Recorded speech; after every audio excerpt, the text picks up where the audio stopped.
فعليه فليتفضل مشكورا.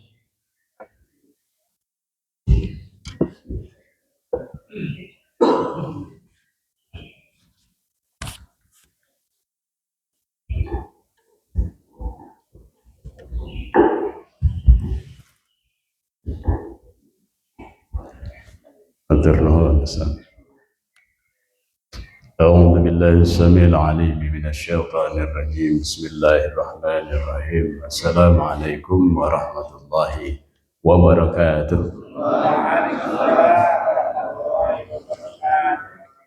الحمد لله رب العالمين الذي أرسل رسوله بالهدى ودين الحق ليظهره على الدين كله وكفى بالله شهيدا. أشهد أن لا إله إلا الله وأشهد أن محمدا عبده ورسوله.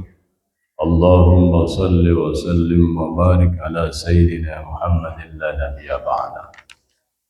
Hadirin yang dirahmati Allah Subhanahu wa taala, para guru, para alim ulama, para cerdik pandai, para pejuang pemuda, bapak-bapak dan ibu-ibu yang dirahmati Allah Subhanahu wa taala, yang salih-salihah, para pejuang di Masjid Al-Amanah yang dimuliakan Allah Subhanahu wa taala, wabil khusus pemimpin kita Ustaz Tariq Abudan yang dirahmati Allah Subhanahu wa taala. Mari kita bersama-sama meminta kepada Allah agar kita mendapatkan petunjuk di dalam membahas tentang kewajiban kita sebagai seorang mukmin untuk menjadi dai, berdakwah menuju jalan Allah Subhanahu wa taala. Mari kita membersihkan kalbu kita dengan istighfar dan berdoa. Astaghfirullahaladzim, astaghfirullahaladzim, astaghfirullahaladzim, alladzi la ilaha illa huwal hayyul qayyum wa atubu ilaih. اللهم أنت ربي لا إله إلا أنت خلقتني وأنا عبدك وأنا على عهدك ووعدك ما استطعت. أعوذ بك من شر ما صنعت وأبوء لك بنعمتك علي وأبوء بذنبي فاغفر لي فإنه لا يغفر الذنوب إلا أنت برحمتك يا الله يا أرحم الراحمين. اللهم صل على سيدنا محمد وعلى آله وصحبه وسلم أجمعين. اللهم ربنا اغفر لنا ولجميع المسلمين والمسلمات والمؤمنين والمؤمنات الأحياء منهم والأموات. اللهم ربنا اغفر لنا ولوالدينا وارحمهم كما ربونا صغارا. اللهم اجعلنا من أهل القرآن تلاوة حفظا فهما وعملا برحمتك يا أرحم الراحمين. اللهم اكفنا بحلالك عن حرامك وأغننا بفضلك عمن سواك. اللهم ربنا هب لنا من أزواجنا وذرياتنا قرة أعين واجعلنا للمتقين إماما.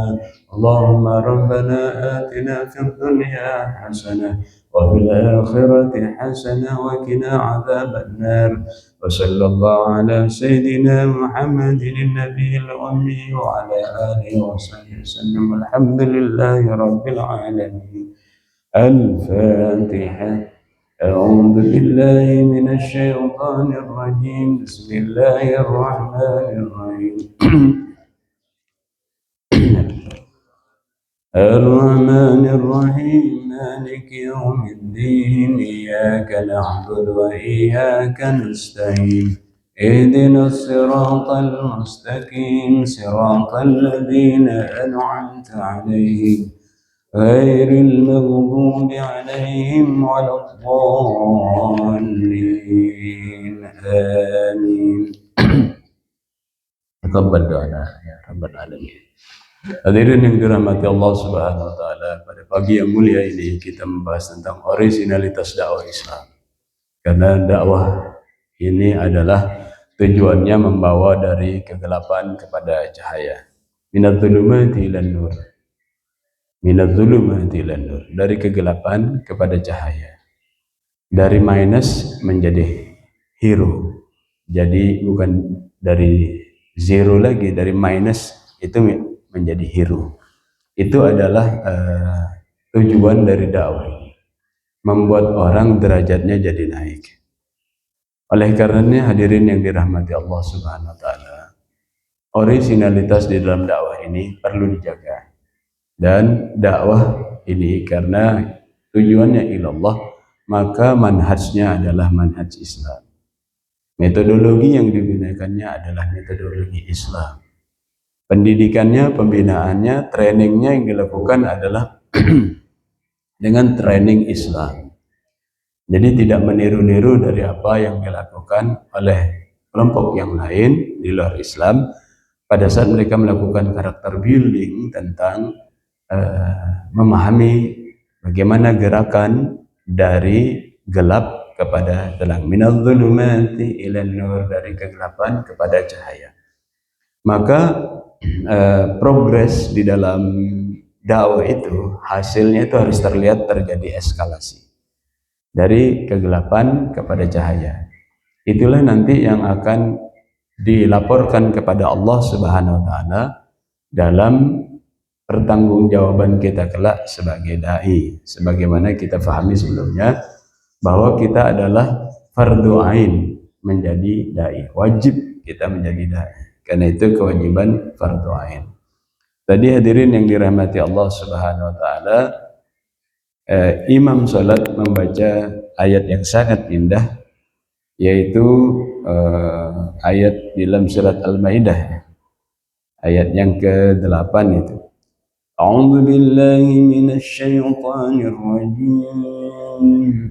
Bismillahirrahmanirrahim. Ya ayyuhalladzina amanu kunu qawwamina lillahi syuhada'a bil qist wa la yajrimannakum shana'anu qawmin 'ala alla ta'dilu i'dilu wa aqrabu lit-taqwa wattaqullah innallaha khabirun bima ta'malun. Sadaqallahul adzim. Surat Al-Maidah ayat yang ke-8 ini kita dalam konteks bagaimana memahami originalitas di dalam dakwah ini. Ini ayat yang indah sekali karena ayat ini jumto surat An-Nisa ayat 135. Di dalam surat An-Nisa ayat 135 itu berbicara tentang bagaimana kita menjadi pelopor di dalam keteladanan. Ini juga ayatnya sama. Karena para dai itu harus menjadi pelopor di dalam keteladanan. Kalau tidak, dakwahnya menjadi dakwah yang tidak membumi, dakwahnya itu dakwah yang tidak menghasilkan gerakan, dakwahnya itu adalah dakwah yang tidak menghasilkan perubahan. Maka di sini ada kata yang sangat menarik, yaitu qawwam dan bil qist. Di surat An-Nisa ayat yang ke-135, di mana surat An-Nisa ini berbicara tentang leadership, itu disebutkan juga seperti itu. Di mana kepeloporan leadership di dalam surat An-Nisa itu ditunjukkan dengan kemampuan menjadi qawwam. Qawwam ini berasal dari kata qoma, berdiri. Jadi di dalam surat An-Nisa yang berbicara tentang leadership, kepemimpinan para dai, itu di situ disebutkan kemampuannya adalah membuat yang paling lemah, yang paling rendah kekuatannya. Siapa itu? Perempuan yatim, anak yatim yang tidak ada backupnya sampai jadi hebat. Dari minus kepada hero sampai jadi pahlawan. Demikian juga anak yatim laki-laki dari tadinya minus sampai menjadi qawwam. Jadi di dalam dakwah kita ini adalah ada progres. Nah, sehingga di dalam surat An-Nisa itu di situ judulnya luar biasa, namanya An-Nisa. Tapi kemampuan mencetak orang dari minus sampai hebat. Sehingga di dalam surat An-Nisa ini ketika kita berdakwah kepada anak-anak yatim, itu bukan sekedar mereka kemudian mendapatkan amplop kemudian dielus-elus kepalanya selesai. Tidak, kalau dalam surat An-Nisa itu anak yatim itu harus sampai menjadi hero. Yang perempuan bisa menjadi solihat, qanitat, hafidhat dalam surat An-Nisa 34. Yang laki-laki itu sampai jadi qawwam. Apa qawwam itu? Qawwam itu memiliki kelebihan dari perempuan yang solihat, qanitat, hafidhat. Begitu. Maka di dalam surat An-Nisa ayat yang ke-135, kalau 34 itu ar-rijalu qawwamuna 'alan nisa. Laki-laki itu qawwam, yang menegakkan kebenaran, keadilan pada perempuan. Maka dia boleh punya pangkat qawwam kalau melakukan syarat dan ketentuan yang ditentukan kitab Allah. Enggak sembarangan itu jadi qawwam.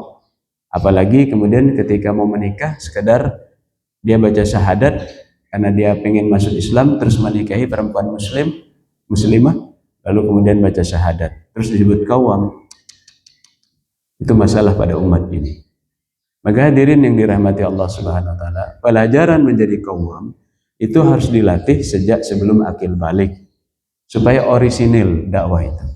Karena akil balik itu dia seharusnya sudah siap menjadi qawwam yang perempuannya siap menjadi sholihat, qanitat, hafidhat.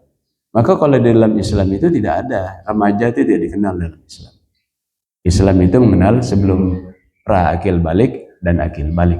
Karena kita meniru-niru cara mendidik kader dakwah ini menggunakan metodologi di luar Islam, maka ada di antara anak-anak dan dewasa itu ada teenagers, ada remaja. Islam tidak mengenal itu.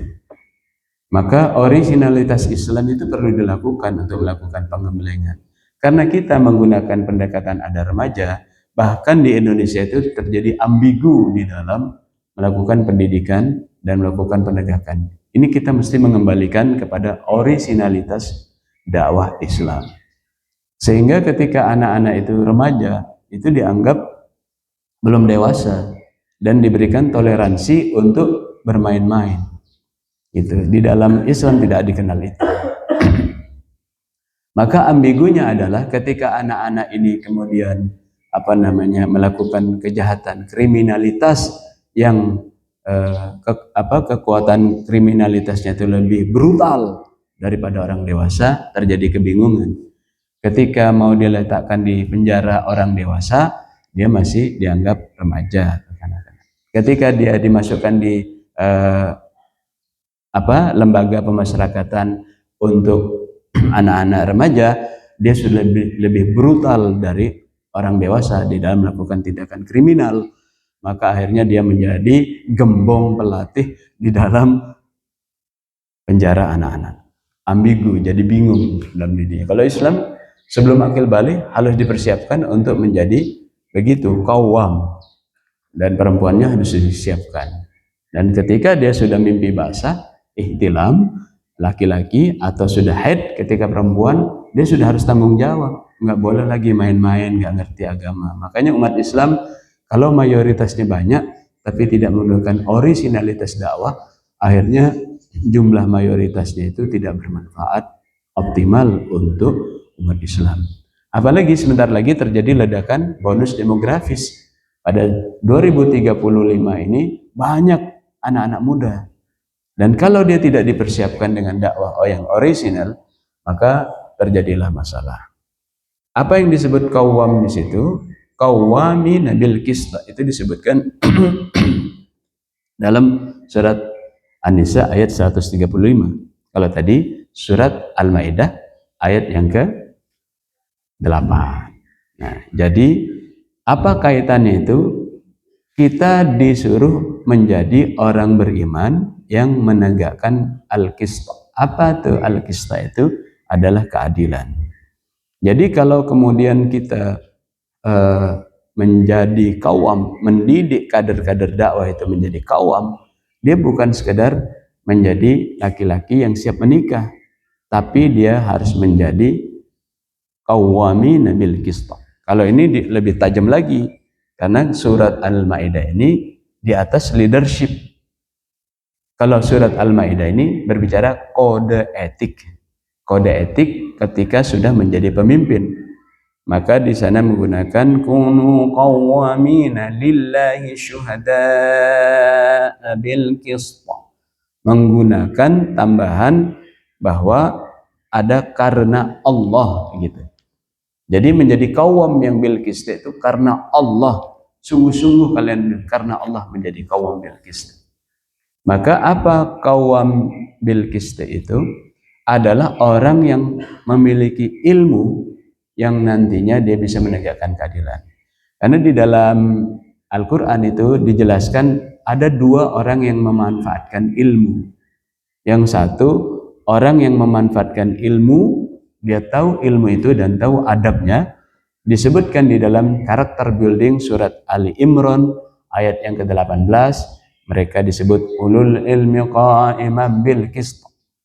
Jadi orang yang hebat ilmunya dan kemudian dia bisa mengenerate kekuasaan sehingga keadilan itu bisa ditegakkan. Karena kalau tidak mengenerate kekuasaan, teriak keadilan, nggak ada eksekutornya. Maka dia bisa melakukan eksekusi itu. Mulai dari tingkat yang lokal sampai tingkat yang global. Maka dia turun terjun ke RT setempat sampai dia berbicara pada kerjasama internasional. Itu mestinya dakwah itu. Sebagaimana dicontohkan oleh Rasulullah Sallallahu Alaihi Wasallam. Jadi dia menegakkan keadilan di masjidnya, di kampungnya, dia penegak keadilan, menegakkan keadilan, menegakkan al-haq, begitu. Maka orang yang benar, yang nanti bisa melewati tudingan para malaikat, karena tudingan para malaikat itu kita adalah penjahat. Ataj'alu fiha may yufsidu fiha wa yasfiku dima. Ini Adam yang mau diturunkan jadi penjahat di muka bumi, jadi khalifah. Dia itu penjahat karena dia itu memiliki perut dan kemaluan, lalu disebutkan oleh malaikat itu ataj'alu fiha may yufsidu fiha wa yasfiku dima.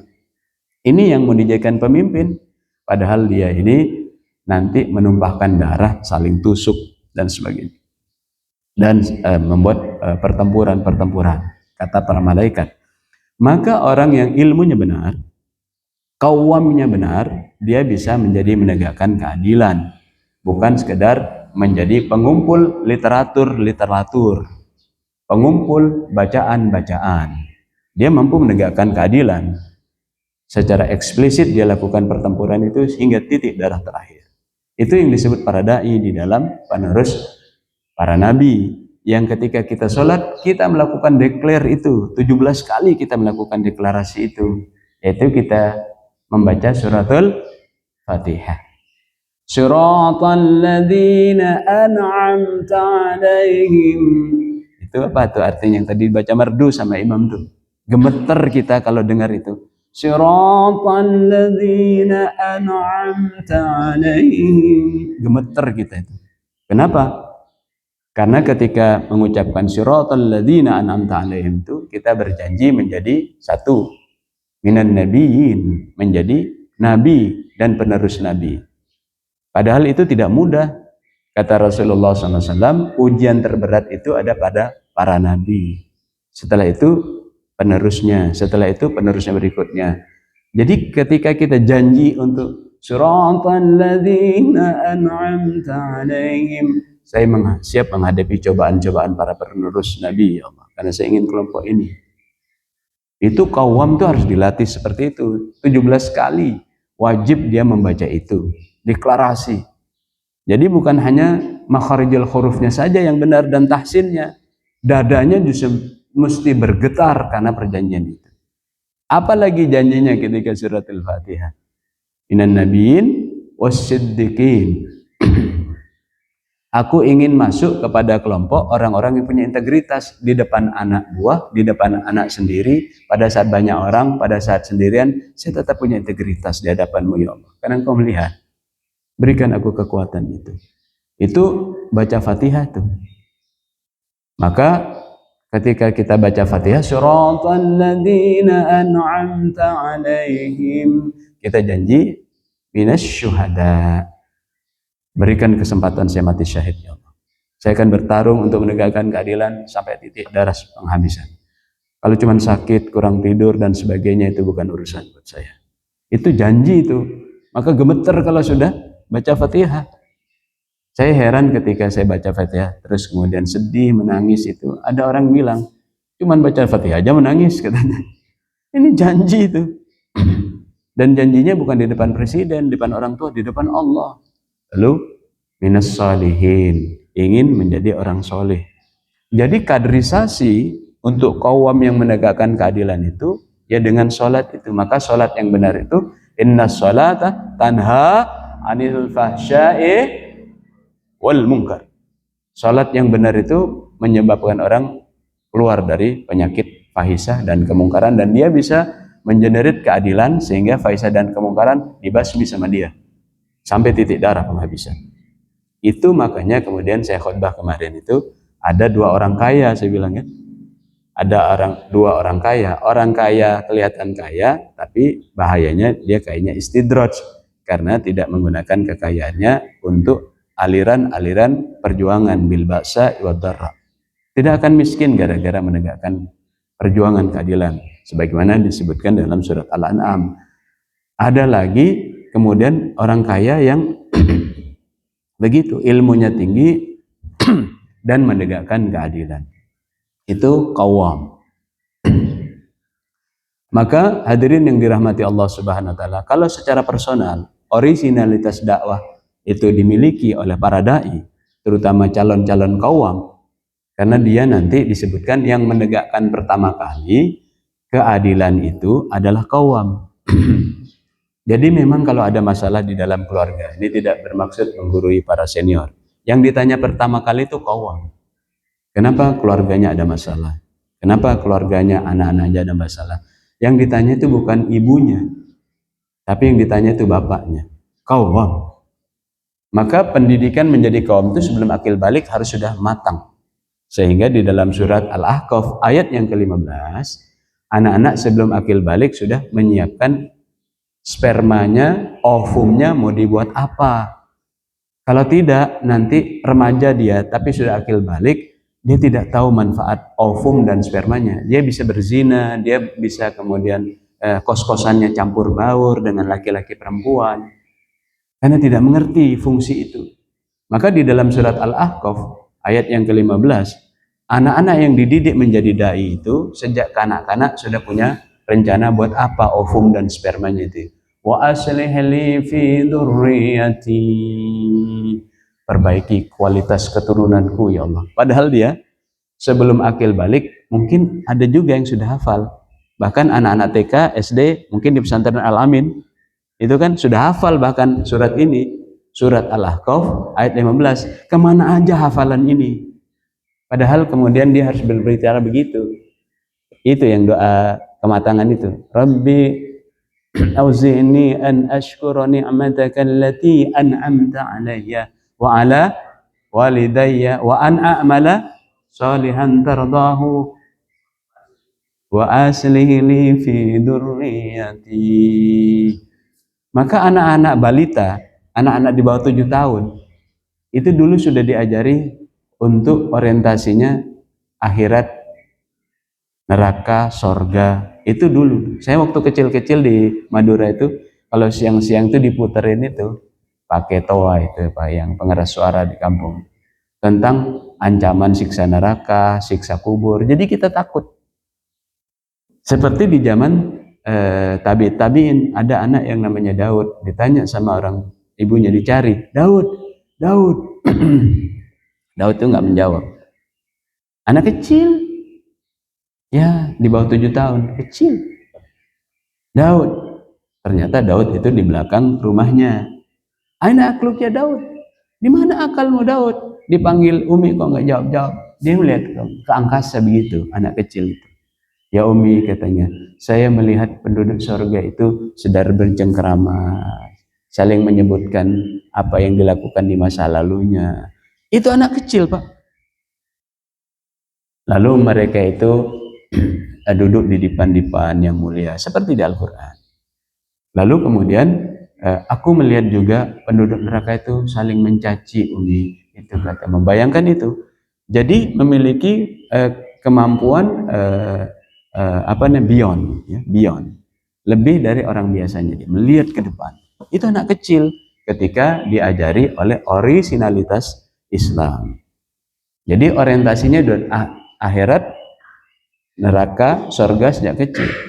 Makanya Ibnu Mas'ud radhiyallahu an umur 7 tahun sudah demonstrasi dia di depan Darun Nadwa karena diajarkan itu menjadi qawwamin bil qist, pemimpin yang menegakkan keadilan. Maka hadirin yang dirahmati Allah Subhanahu wa taala, kalau orang punya anak perempuan 3, kata Rasulullah, jaminannya jannah karena dia sabar. Enak ya kalau gitu kita punya anak perempuan 3. Tapi ada syaratnya tuh, sabar. Apa sabar itu? Ya sabar aktif di dalam Al-Quran, bukan pun sabarlah ketika dia udah bandel-bandel, sabarlah ketika dia kemudian bergaul agak bebas-bebas, sabarlah dia kan sudah dewasa. Bukan begitu sabar itu. Sabar yang dimaksud sama dengan sabar di dalam karakter building surat 3, pencetakan leadership di dalam surat 4, dan kemudian memahami kode etik kepemimpinan chapter 5 surat Al-Maidah. Bagaimana sabar itu? Maka sang ayah itu harus mendidik anak perempuannya menjadi solihat, qonitat, hafizat. Dia soleh, dia taat, dia menjaga kehormatannya. Itu digembleng habis tuh. Nah, maka di dalam Al-Quranul Karim, perasaan mengawal anak kalau ada yang mengganggu kehormatan kemaluannya itu sama dengan ketika dia juga melindungi anak yatim perempuan. Jangan ganggu anak ini, saya backupnya sekarang. Itu namanya qawwam. Maka hadirin yang dirahmati Allah Subhanahu wa taala, demi menjaga anak perempuannya supaya terjaga kehormatannya, faham Islamnya, maka dia gembleng anak perempuannya itu dan dia jaga. Maka qawwam yang benar pun memberikan pagar-pagar di sekitarnya. Orang pengen mengambil tanah di laut aja di pagar gitu kan, pantai ini pagar-pagar, dia mau dianeksasi, diambil, apalagi anak perempuan kita mau diambil jadi istrinya anak orang. Maka kemudian di dalam Al-Quran untuk memberikan perlindungan terhadap calon pendamping qawwam, anak perempuan kita itu harus dipagerin. Bukan hanya pagar ayu pada saat menikah, itu bagus pada saat terjadi resepsi pernikahan, tapi harus dipagerin. Ayah yang jadi qawwam penegak keadilan itu harus memberi pagar. Nah, pagar kepada siapa? Pada anak perempuannya. Siapa yang harus menjadi pagar? Pertama dirinya, sebagai wali, sebagai ayah. Maka itu pahalanya besar kalau sudah anak perempuan dan dia melakukan kewajiban ini, kesabaran ini. Yang kedua, kemudian sang ayah ini memberikan pagar kepada anak perempuannya dengan berdakwah kepada wali berikutnya. Itu namanya qawwamin bil qist. Qawwam yang menegakkan keadilan, kebenaran, al-haq. Siapa qawwam berikutnya? Itu adalah kakek dari, datuk dari anak perempuan. Maka yang namanya qawwam udah diberi takdir oleh Allah punya anak perempuan, maka dia berdakwah kepada ayahnya. Ayahanda, tolong dibantu dijaga cucu perempuan anak saya ini, putri saya ini.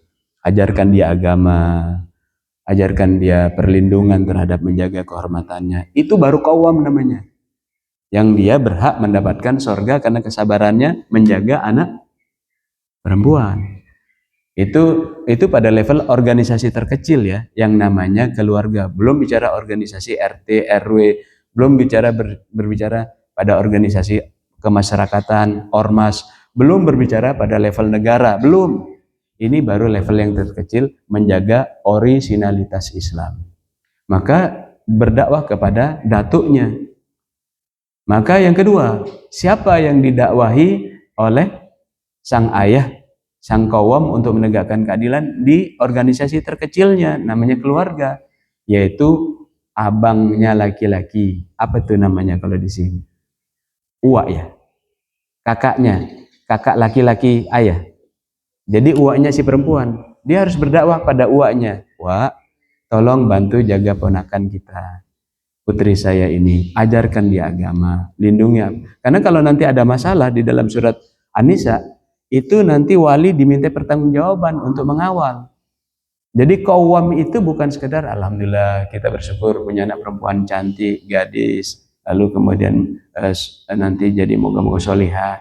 Tapi harus dikawal. Itu namanya qawwam. Itu baru level kecil ya. Kita nanti bicara pada level yang lebih besar. Qawwam dalam keluarga. Siapa kemudian wali berikutnya yang harus didakwahi sama qawwam ini? Adik ayah, adik saya misalnya, yang laki-laki. Dek, kau jadi mamang dari putriku ini. Ajarkan dia Islam, jaga dia supaya tidak glamor, lalu kemudian dia terseret kepada kerusakan. Dia ajarkan pergaulannya. Itu dakwah harus begitu. Itu menjaga orisinalitas dakwah. Siapa wali berikutnya setelah adik dan kakak saya? Ayah saya, ayah bapak, kakak bapak, adik bapak. Siapa itu? Abangnya dia, anaknya qawwam. Bang, abang, kau jaga adikmu ya. Jangan sampai dia tidak mendapatkan hidayah, jauh dari Quran. Bang, abang, kau jadi teladan ya bang. Karena dia nanti jadi wali. Bang, abang, kau bimbing dia bang. Jangan ada yang ganggu bang. Kalau ada yang ganggu dikit, ancam dia. Kau abangnya kau. Nanti kau turunkan pangkat kau jadi abang. Gitu kira. Kau abang ya. Lindungi. Itu namanya ini kakek, uwak, mamang, abang. Sekarang ada lagi namanya adik laki-laki. Itu namanya wali kan? Dek, jaga tetehmu ini, dek. Kalau dia nggak mau ikut ngaji dan sebagainya, kasih nasihat, dek, lindungi dia, dek. Begitu namanya menjaga orisinalitas Islam. Jangan cerita dakwah ke sana kemari, sementara organisasi yang kecil kita tidak orisinil sebagai penegak keadilan. Terus kita mau bicara masalah menegakkan keadilan di luar, maka umat tidak masuk ke dalam kalbunya karena dia tidak melakukan itu. Jadi sudah berapa tuh? Bapak, datuk atau kakek, uwak, mamang, kakak, adik. Dia sudah melaksanakan tugas qawwam bil qist, menegakkan keadilan dan kejujuran. Yang tadi dibaca sama imam ini lebih dahsyat itu, yaitu kunu qawwamina lillahi syuhada'a bil qist. Begitu. Karena nanti di dalam Islam, di dalam pelajaran Islam itu ada orang yang punya ilmu menjadi dai, punya ilmu tinggi, punya ilmu menjadi qawwam, lalu menegakkan keadilan, yaitu ulul ilmi qa'iman bil qist. Surat Ali Imran ayat yang ke-18. Tapi kalau gagal mendidik di lingkungan kecil, organisasi terkecil dari keluarga itu, dari organisasi yang ada, yaitu keluarga. Boro-boro mencetak RT, RW, negara. Yang terjadi adalah kita mencetak namanya sahirun alim. Sekolah tinggi-tinggi tapi nanti jadi tukang tipu dia. Tidak menegakkan keadilan. Dia menipu orang beriman bahkan. Yukhadi'unallaha walladzina amanu. Orang beriman ditipu dengan kebijakan-kebijakannya. Orang beriman ditipu dengan data-data palsunya. Orang beriman ditipu dengan informasi-informasi hoax. Orang beriman ditipu demi dia mendapatkan jabatan. Dekat dengan Fir'aun, surat Al-A'raf ayat 112. Maka di dalam Islam itu kurang bijaksana kalau ada ulama kemudian merapat kepada pemimpin negara lalu dia ditunduk-tunduk. Ulama itu harus tegas. Maka Imam Malik rahimahullah ketika kemudian dipanggil sama khalifah merapat sama pada istana, kira-kira itu. Kata Imam Malik, ilmu itu didatangi bukan mendatangi. Sini. Begitu. Maka saya sampaikan ke kawan-kawan majelis ulama Indonesia, kalau kemudian kepada negara, juga kepada presiden, itu bahasanya harus tegas. Kalau tidak nanti tidak tegas di downgrade. Ada acara-acara Majelis Ulama Indonesia, presidennya nggak datang, tapi di tempat yang lain dia datang.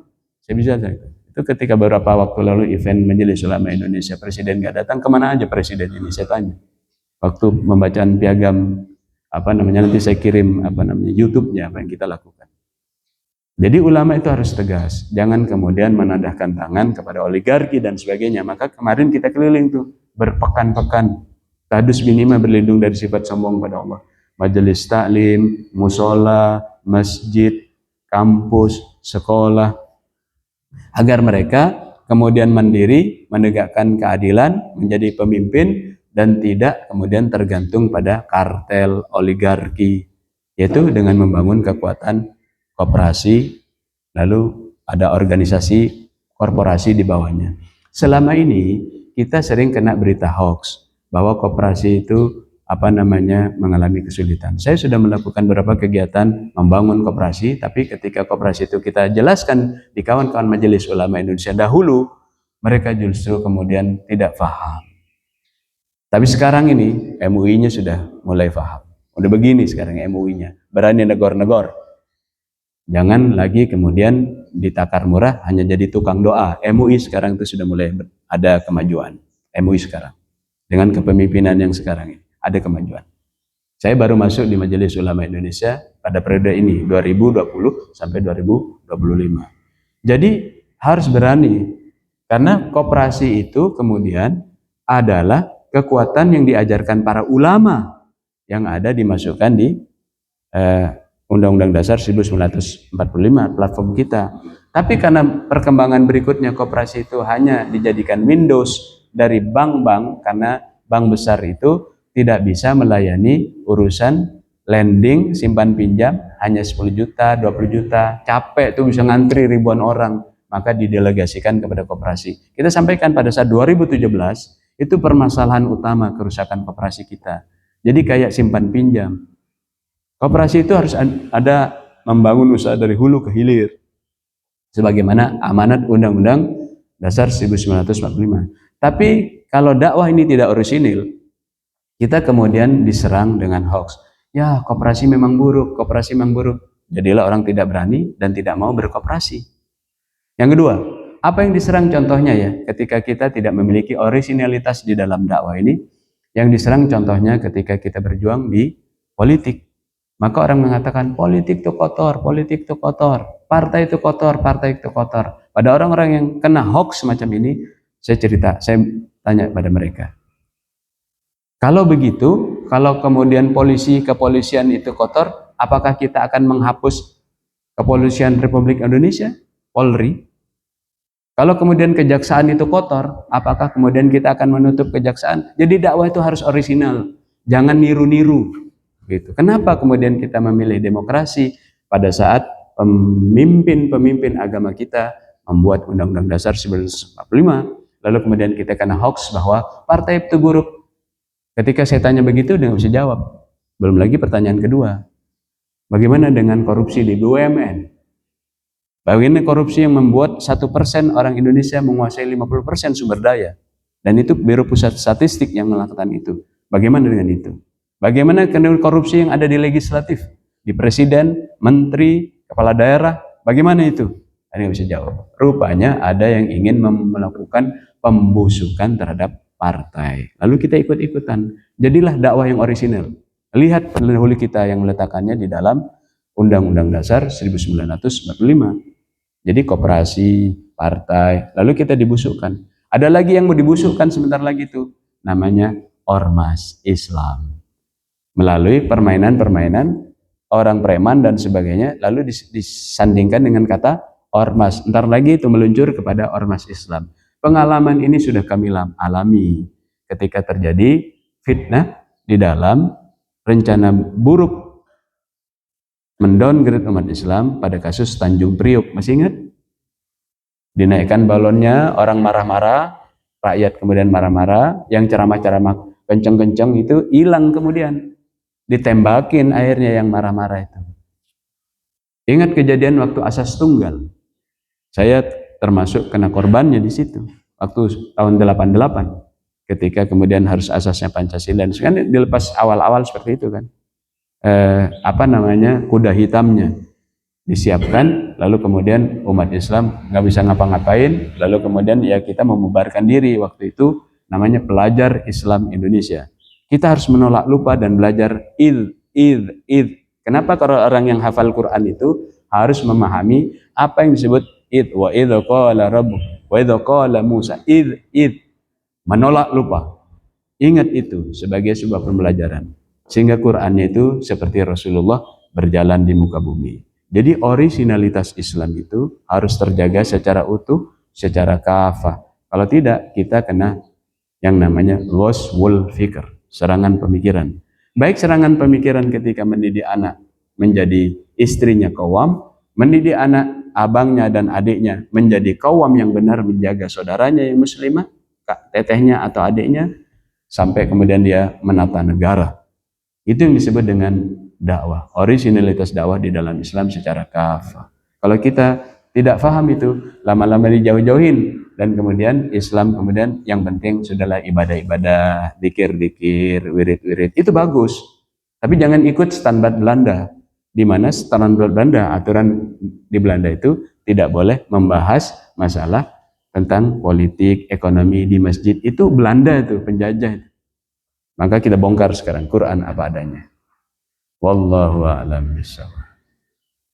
Terima kasih atas perhatiannya para hadirin baik di Masjid Al-Amanah ataupun kawan-kawan semua yang ada di ruang maya yang hadir di dalam berusaha bersama-sama memahami dakwah orisinal di dalam Islam, sehingga tidak sekedar memahami bahwa belajar dakwah hanya belajar ceramah.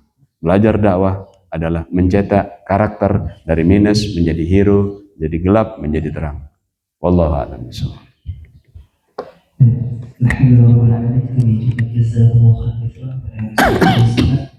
Selanjutnya akan ada sesi tanya jawab. Bagi jemaah yang bertanya silakan. Assalamualaikum Pak Nur. Waalaikumsalam warahmatullahi wabarakatuh. Mau tanya Pak, bagaimana memperbaiki Pak karakter building untuk para generasi dari anak-anak itu sampai remaja agar bisa menggantikan generasi yang sekarang itu Pak. Dari yang saya ketahui itu Pak, ada penurunan gitu Pak dari akhlak, dari moral dan etikanya untuk anak-anak sekarang kepada orang tuanya gitu Pak. Dan mengenai yang saya pelajari ini Pak dari ilmu genetika, untuk ilmu genetika Pak, ilmu keturunan. Oh ya, genetika. Ilmu keturunan itu kan Pak dari kualitas bibit kromosomnya Pak ya, sperma, egg dan Y-nya Pak ya. Dari yang bisa ketahui, kedua orang tuanya itu yang berpendidikan tinggi Pak, minimal anak-anaknya itu pada nurut gitu, pada ngerti dari didikan orang tuanya. Sedangkan untuk yang pendidikannya di bawah itu Pak, kebanyakan gitu masih bisa melawan orang tua gitu Pak.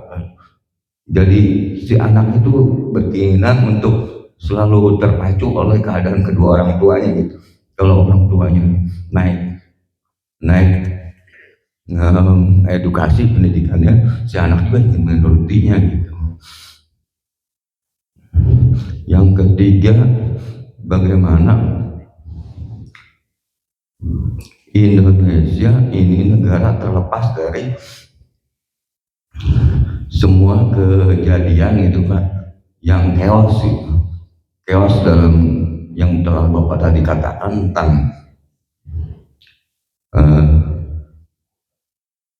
dari kooperasi, dari apanya itu memperbaiki adanya suatu penutupan atau satu masalah itu Pak, agar terbuka dan terang-benderang. Terima kasih Pak. Assalamualaikum. Waalaikumsalam warahmatullahi wabarakatuh. Baik, untuk pertanyaan itu mungkin boleh dijawab karena mengambil dari 3 pertanyaan. Mungkin bisa Ya. Langsung ya, Pak Carka, terima kasih.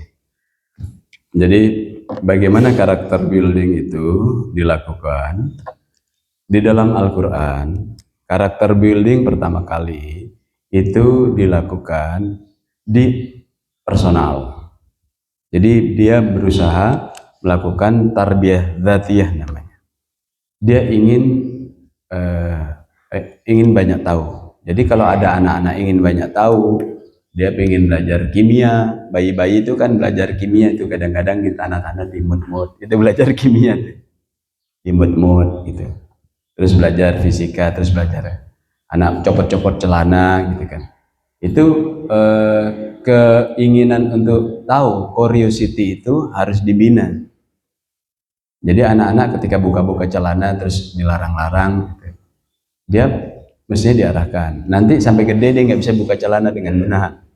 Dia buka pasang sepatu salah-salah itu diarahkan. Nanti terus kalau dibina terus, lama-lama kita menjadi master orang tua yang 4 detik atau 40 detik menyelesaikan tali sepatu, tapi anaknya nanti seumur-umur nggak bisa ngikat tali sepatu, kira-kira gitu. Jadi kalau anak-anak ingin tahu itu mesti ditemani pertama. Jadi tarbiyatul dzati seperti itu. Dan dipacu. Nanti ketika ada buku, dan sekarang buku itu sudah ada di handphone tuh, maka anak-anak harus ditemani. Ketika dipencet-pencet artificial intelligence itu dari ditemani, apa yang kau bahas, dilihat begitu. Karena curiosity itu secara personal itu harus ditemani. Ketika dia baca kitab, baca apa, ditemani. Karena kalau dia baca kitab nggak ada gurunya setan. Dampingi itu, apa yang kau ini bahas. Karena anak-anak sekarang gampang menemukan literasi, buku-buku, teori-teori, apa saja tinggal pencet di artificial intelligence. Mau yang meta, mau yang ini, DeepSeek dan sebagainya itu. Dari China, dari mana. Tapi ideologinya kan macam-macam tuh. Harus didampingi tuh. Terutama kalau sudah belajar tentang Islam, harus didampingi. Gitu. Jadi itu namanya tarbiyatul dzati, memperbaiki atau membina diri sendiri. Orang ingin tahu pertama begitu. Ini sekaligus 3 ini saya jawabnya bersamaan. Jadi itu namanya tarbiyatul dzati, mencetak, membina diri sendiri atau pribadi. Yang kedua itu adalah bagaimana pembinaan oleh mentor. Bagaimana sih pembinaan yang mentor yang paling utama? Mentor yang paling utama itu qawwam. Maka kita harus mempersiapkan anak laki-laki kita sebelum akil balik itu sudah punya mental qawwam. Ngajarin yang lain, berani. Maka kalau di dalam Islam, anak laki-laki itu wajib diajarkan bela diri supaya dia punya mental berani. Jadi kuman kepukul itu mah liwat aja bagi dia. Jangan pengecut. Mau melihat pukulan atau angin pukulan udah gemper, ya benar. Maka di pesantren-pesantren diajarin bela diri. Di Sumatera Barat misalnya, masuk ke surau, habis ngaji diajarin silek tuh elang tabang. Karena itu adalah pelajaran Islam supaya dia jadi qawwam yang benar. Kenapa begitu? Karena nanti kalau ada apa-apa, mentor yang utama itu qawwam. Baik dia waktu sebelum akil balik dan dia sudah berkeluarga. Maka di dalam Islam itu qawwam yang benar itu punya wirid. Karakter buildingnya itu apa wiridnya itu? Surat Al-Furqan ayat ke-74. Rabban walladzina yaquluna rabbana hab lana min azwajina wa dzurriyyatina qurrata a'yun waj'alna lil muttaqina imama. Jadi kalau pengen jadi qawwam yang benar, anaknya anaknya bagus, terus kemudian istrinya juga sholihat, memang qawwamnya harus wirid ini. Kalau qawwamnya nggak wirid ini, jangan salahkan bunda mengandung, pasti istrinya masalah, anaknya masalah. Itu kalau bicara karakter building. Apalagi nanti ketika dia masuk sekolah, di mana sekolahnya hanya untuk mendapatkan gelar, lalu kemudian dia disiapkan untuk menipu negara. Ya, jangan salahkan bunda mengandung. Itu memang karena kaum tidak mendidiknya dengan wirid ini. Apa wirid itu? Ya Allah, jadikanlah kami dan pasangan kami dan anak-anak kami di organisasi terkecil keluarga ini, kalau bertemu adem. Anak melihat orang tua, ayah ibunya adem, ayah dan ibunya melihat anaknya adem, abang dan adiknya adem. Itu kalau kemudian tidak melakukan wirid ini, memang kita yang salah. Karena itu adalah ciri dari hamba Allah yang benar. Lalu apa yang doa yang berikutnya? Waja'alna lil muttaqina imama. Berikan kesempatan saya menjadi teladan untuk keluarga ini ya Allah, pemimpin orang takwa di organisasi terkecil ini. Maka yang namanya ayah, yang namanya ibu, yang namanya abang, yang namanya adik, teteh, itu berlomba-lomba untuk memberikan keteladanan 24 jam. Kalau di luar kayak gini manis, Nurul Zaman karena sedang ceramah dan bongkar kitab dan Quran. Coba lihat 24 jam. Itu challenge buat kita tuh gitu. Ayo sini, nginep di rumah saya 24 jam. Lihat saya 24 jam sebagai ayah. Harus berani begitu. Sini lihat saya sebagai abang atau adik 24 jam. Saya akan menjadi teladan bagi keluarga saya. Kalau terlatih di situ, maka dia terlatih nanti di masyarakat, di organisasi masyarakat, di partai, di negara, itu menjadi orang yang menjadi teladan, pemimpin. Nah, jadi apa hubungannya dengan gen? Nah, ini menarik. Jadi dalam kehidupan manusia itu dia juga dipengaruhi oleh genitas, gen, keturunan. Tapi ada juga yang mempengaruhi berikutnya, namanya lingkungan, bi'ah, lingkungan. Maka gen itu bukan segala-galanya, lingkungan itu kemudian menciptakannya. Maka kata baginda Rasul, kullu mauludin yuladu alal fitrah. Setiap yang lahir itu fitrah. Tinggal kedua orang tuanya lah yang mencetaknya. Apakah dia menjadi ke Yahudian, ayu Nasrani, ke Nasrani-Nasranian, atau al-Majisani, atau menjadi ke Majusi-Majusian. Jadi lingkungannya, bahkan lingkungan itu disebutkan dalam hadis, kedua orang tuanya ngajarin dia makan berdiri, ketika pesta, ngajarin dia makan tangan kiri, itu udah brutal nanti anaknya kalau udah gede, karena dia melakukan kebusukan sejak di organisasi yang kecil. Itu diajarin supaya kelihatan keren, niru orang non muslim, makan pakai tangan kiri, minum pakai tangan kiri, naudzubillah min dzalik. Gitu. Nah, itu dalam lingkungan keluarga itu yang bertanggung jawab ayah. Maka yang harus tanggung jawab itu kita. Karena lingkungan pertama yang akan diberikan kepada sang anak itu dari orang tua. Maka yang menarik di dalam Al-Quran itu yang namanya Bani Israel itu tidak pensiun ayatnya. Karena bisa jadi kita memiliki kecipratan dari keturunan Yakub alaihissalam. Bahkan kita masuk di dalam nanti dalam surat Al-Baqarah keturunan Ibrahim alaihissalam. Kan Ibrahim alaihissalam dua kan? Satu Ishak jadi Yakub, satu Ismail. Dan itu 124.000 nabi dan menyebar di mana-mana. Begitu. Dan bisa jadi kita punya gen dari Bani Israel. Apalagi diperbesar lagi probabilitasnya. Kita bisa kemungkinan punya gennya Ibrahim.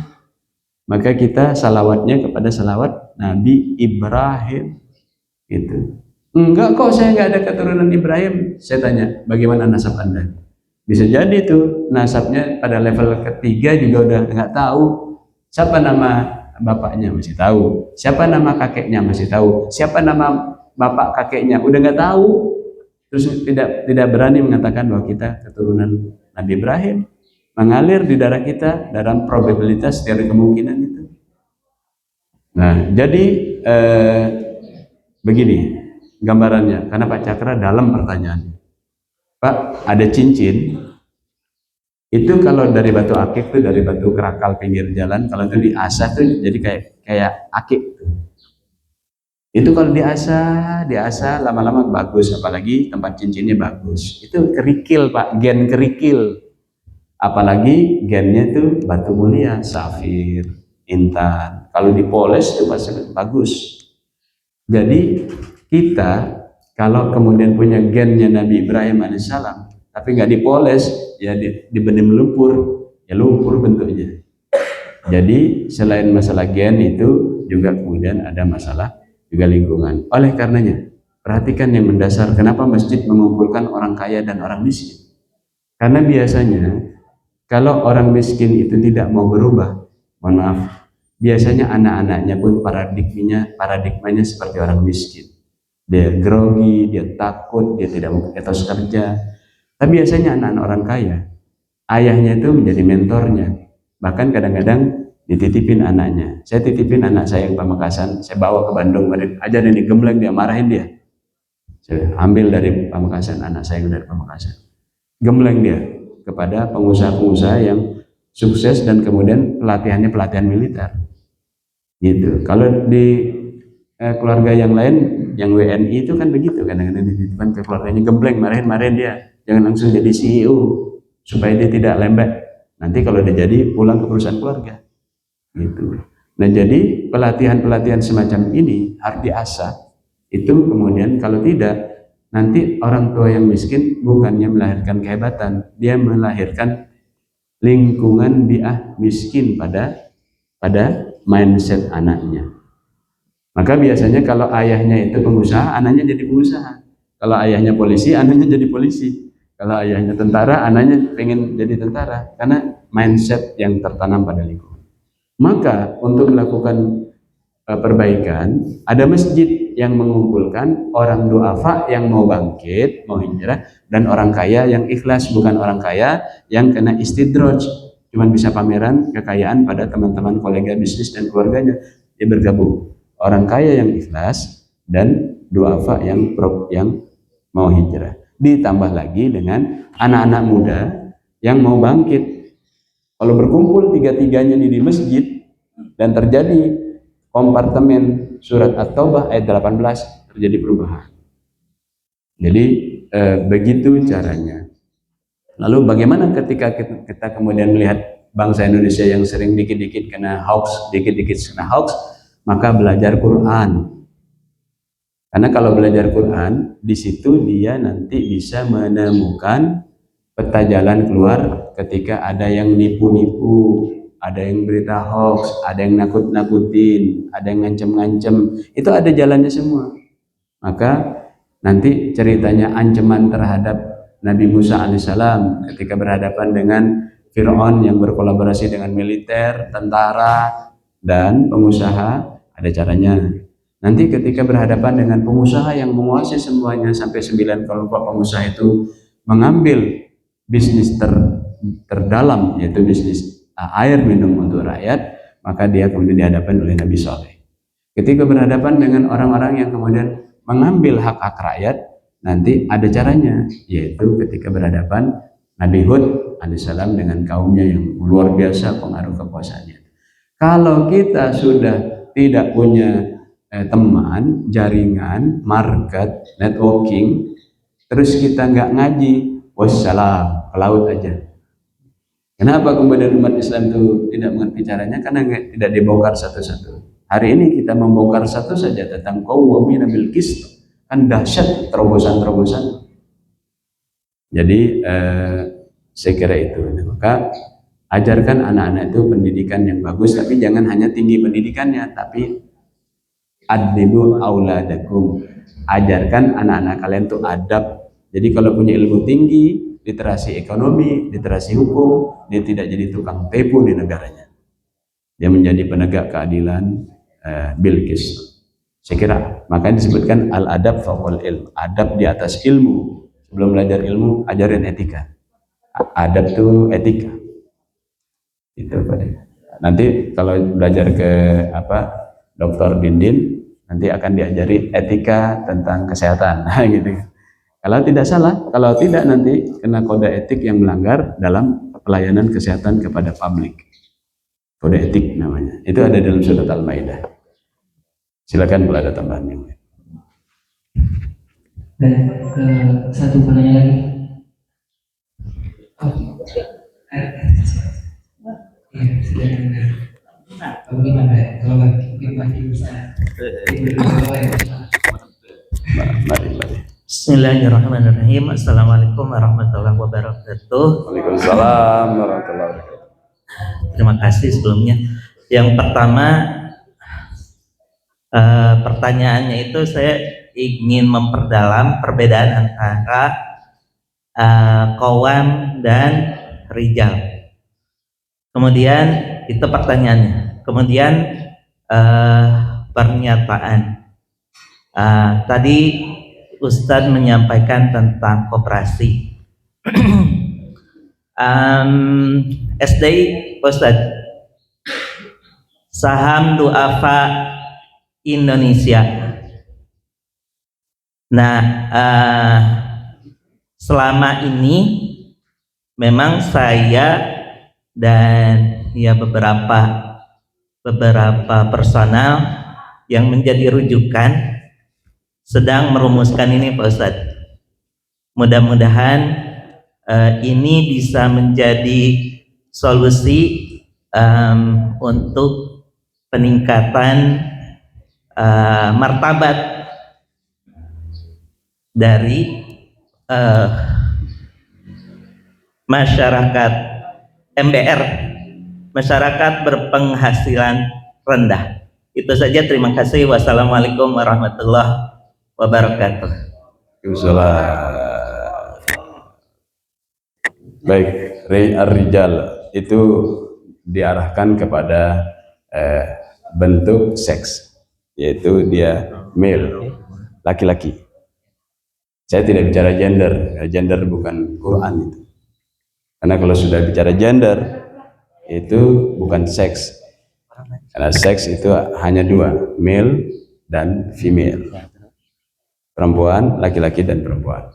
Kalau di gender, kita ingin keren-keren sebut gender, itu sudah mengikuti penyimpangan di dalam Islam. Jangan sebut gender, karena bahasanya saja sudah penyimpangan. Apa gender itu?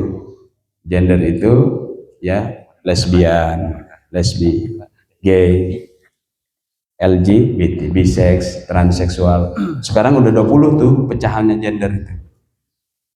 Jadi sampai queens, apa itu? Yang kalau di Jakarta itu, kalau di kafe-kafe malam-malam itu macam-macam. Ya, laki-laki, terus pasang-pasang ginju, ada pasang anting-anting tempel, terus perona wajah. Itu turunannya udah 20 tuh jenisnya. Ada yang nggak pakai rok, tapi rambutnya cepak, tapi ini panjang dikit, pakai rok. Di kampus di Jakarta udah banyak tuh. Jadi jangan bicara gender ya, bicara seks saja. Dan kita memperjuangkan undang-undang itu luar biasa itu, karena yang sudah ingin memasukkan KTP kita berubah jadi gender itu keras di DPR. Apalagi ada sebagian yang mengatakan udah golput aja, nanti kita kalah itu. Di KTP kita udah hampir berubah menjadi LGBT gitu. Jadi ar-rijal itu ya adalah diarahkan kepada laki-laki. Maka ketika ar-rijal itu kemudian diarahkan kepada kaum, ar-rijalu qawwamuna 'alan nisa.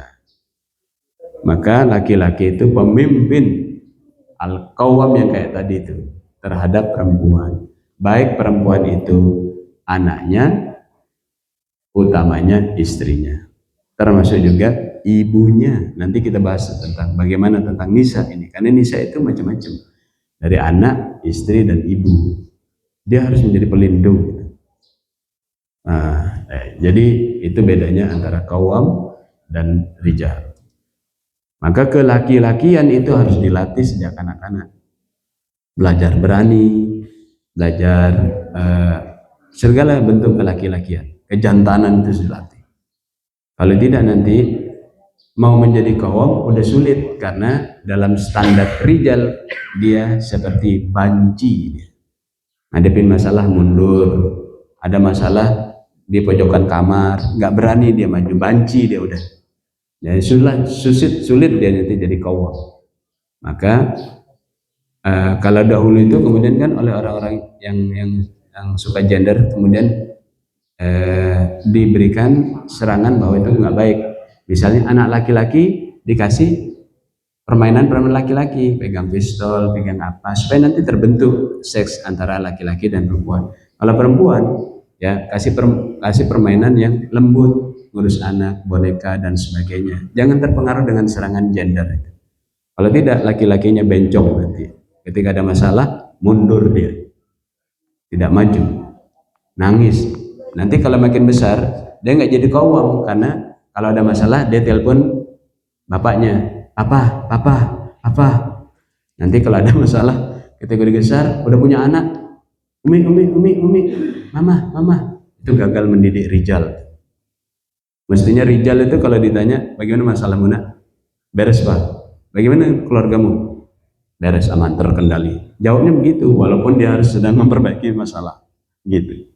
Itu perbedaan mendasar ya, pendidikan kita di dalam Islam. Nah tentang koperasi ini, ketika saya berkeliling ke berbagai tempat, banyak yang kemudian memandang negatif terhadap koperasi. Beberapa koperasi yang kemudian kita bangun, kita perbaiki tentang bagaimana seharusnya seperti Undang-Undang Dasar 1945. Nah, koperasi, ini perhatikan, koperasi tanpa baitul mal itu bohong. Koperasi tanpa baitul mal itu bohong. Kenapa? Karena perjalanan koperasinya nanti dia harus ada startup, mulai dari bawah, belajar gagal bisnis, learning cost-nya, itu harus ada baitul mal. Kalau kita cuma ngumpulin dana, saham untuk diputar-putar tanpa backup, siap-siap saham itu nanti dimakan oleh konglomerat oligarki besar. Saya kasih contoh, ketika bisnisnya cuma bikin gorengan, bikin apa yang di bawah 300 juta, itu artinya ultra mikro, bukan mikro lagi, ultra mikro. Maka ghusul fikr terhadap kita, ayo bangun wirausaha, itu bohong di dalam Islam. Kalau kita bangun wirausaha, kita nggak akan punya perkuatan seperti surat Al-Anfal ayat 73. Akhirnya ketika diserang, kita udah nggak kuat. Kalau cuma jual gorengan, jual apa, nggak ada yang nyerang. Tapi kalau sudah membesar dia, ada teman tuh yang punya order untuk bikin city town, cuman segitu, akhirnya dikunci, hebelnya dikunci oleh oligarki. Hebel berapa tuh? Yang lurus-lurus batu bata, bajaringannya dikunci, akhirnya gagal dia. Itu. Maka dari 64 juta pengusaha Indonesia itu 96,2% itu adalah pengusaha kecil, mikro, ultra mikro. Ini saya sampaikan di dalam Kongres Ekonomi Umat Islam yang pertama dan kedua, dan saya kebetulan ketua MUI pusat untuk urusan pemberdayaan ekonomi umat. Ini jebakan untuk umat Islam. Umat Islam disuruh wirausaha, dia tidak memiliki jaringan seperti konglomerat itu.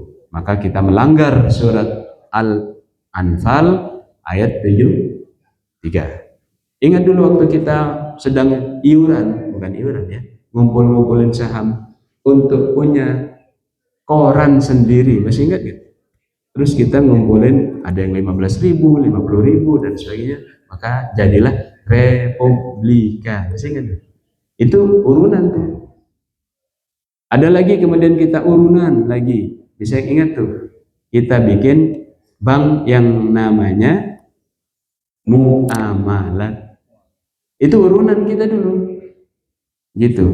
Tapi ketika dikunci, muamalatnya berdarah-darah, republikanya juga berdarah-darah, bahkan ownership-nya udah pindah. Jadi saya ajak kawan-kawan yang mengumpulkan dana-dana kecil, dana-dana receh, masuklah ke masjid. Karena tanpa kekuatan baitul mal, contohnya ini misalnya usaha di masjid, ada koperasi dan sebagainya, maka kalau tidak dibantu baitul mal, pasar-pasar dari produk itu ketika belum laku, nggak ada yang beli. Lalu kita bicara masalah market masalah. Apa market pertama yang kemudian menghabiskan produk-produk koperasi yang sedang belajar bikin makanan masih agak kecut-kecut, bikin minuman rasanya ada pahit-pahit, yang bisa menghabiskannya ketika dia belum profitable, belum untung karena tidak ada yang beli, belum bankable, artinya masih merah ya. Itu yang bisa membelinya adalah baitul mal. Beli jadi makanan Jumatan, bagi. Ketika dia sudah mulai naik dibina, bagaimana kemudian dia supaya profitable, gorengannya bagus dan sebagainya. Jangan sekali-kali memberikan pinjaman pada orang-orang yang ingin berusaha. Itu pelanggaran, gagal di dalam ekonomi kita. Karena melanggar surat 8 ayat 73. Kalau ingin besar, maka walaupun teh goreng pisang, bikin seperti besar, tapi ada backup dari induk holding di atasnya, namanya koperasi. Jangan dipinjem-pinjemin, nanti Anda akan mengalami kegagalan. Kenapa? Ketika ditagih, habis Pak uangnya Pak, ngemplang akhirnya. Awal-awal datang ke masjid minta bantuan, maka kita bilang pada ibu-ibu Rabu Bahagia tempo hari, itu selain kemudian dibantu, Anda sisihkan. Lalu ketika punya usaha, ikut bersama pembinaan di masjid. Karena Anda belum punya pengalaman gagal dalam besar. Sementara di masjid itu banyak orang yang punya pengalaman gagal, pengusaha. Maka pengalaman supaya ketika dia nanti harus bayar biaya kegagalan, itu ditekan. Dan kalau ada kegagalan yang dibimbing, maka nanti tidak menggerus saham yang Anda kumpulkan, yang receh-receh itu.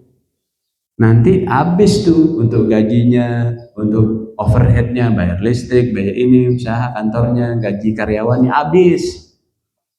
Maka dia harus di backup oleh Baitul Mal, di mana Baitul Mal itu memiliki kemampuan 4 untuk personal, 4 untuk sistem. Fakir, miskin, amil, mu'alaf. Fisabilillah, nusabil, fil ghuribin, fil riqab.